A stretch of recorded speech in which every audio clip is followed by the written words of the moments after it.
আসসালামু আলাইকুম, আমি মনের কথা অনুষ্ঠানে আপনাদের স্বাগতম। আজকে আমাদের স্টুডিওতে চলে এসেছে জুবাইর বিন ইউটিউব চ্যানেলের ওনার জুবাইর ভাইয়া। জুবাইর ভাইয়া কেমন আছেন? এই তো আপু, আলহামদুলিল্লাহ। আপনি কেমন আছেন?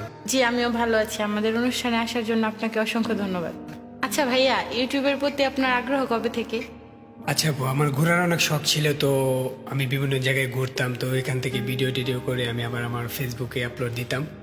তো এখান থেকে আবার আমার বন্ধু বান্ধব বললো যে জিমেল খুলে একটা ইউটিউব চ্যানেল খুল, তো এখানে ভিডিও টিডিও আপলোড দে। তো এখান থেকে আমার এই ইউটিউব যাত্রাটা শুরু আর কি। আচ্ছা ভাইয়া, একটা প্রশ্ন ছিল, প্রশ্নটা করব কি করব না ভাবতেছি, একটা ব্যক্তিগত প্রশ্ন।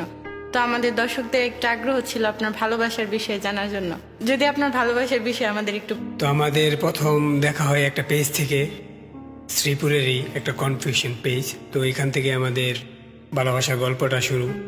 তো দীর্ঘ 3 মাস আমাদের রিলেশনশিপ ভালোই যায়। তারপর তার বাসা থেকে অনেক প্রেশার দেয় বিয়ের জন্য।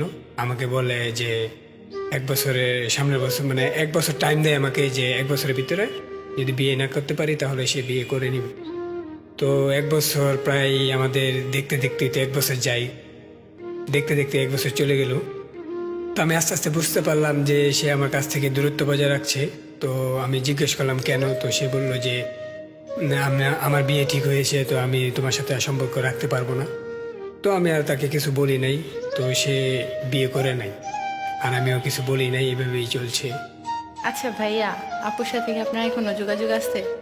না না, এখন আর তার সাথে যোগাযোগ নাই। তো আমি কিছুদিন আগে তার সাথে আমার দেখা হয়। তো দেখা হওয়ার পরে তার সাথে মনে হয় তার হাজবেন্ড ছিল, তো আমার সাথেও লোক ছিল। তো আমাদের কথা বলার তীব্র ইচ্ছা ছিল, কিন্তু আমরা বলতে পারি নাই। তো তেমনভাবে তার সাথে এখন আমার আর যোগাযোগ নাই আগের মতো।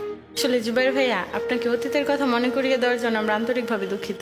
প্রিয় দর্শক, অসংখ্য ধন্যবাদ এতক্ষণ আমাদের পাশে থাকার জন্য। আপনিও চাইলে আসতে পারেন আমাদের মনের কথা অনুষ্ঠানে। আমাদের সাথে যোগাযোগ করতে চাইলে আমাদের পেজে বা জিমেইলে ইনবক্স করতে পারেন। ধন্যবাদ।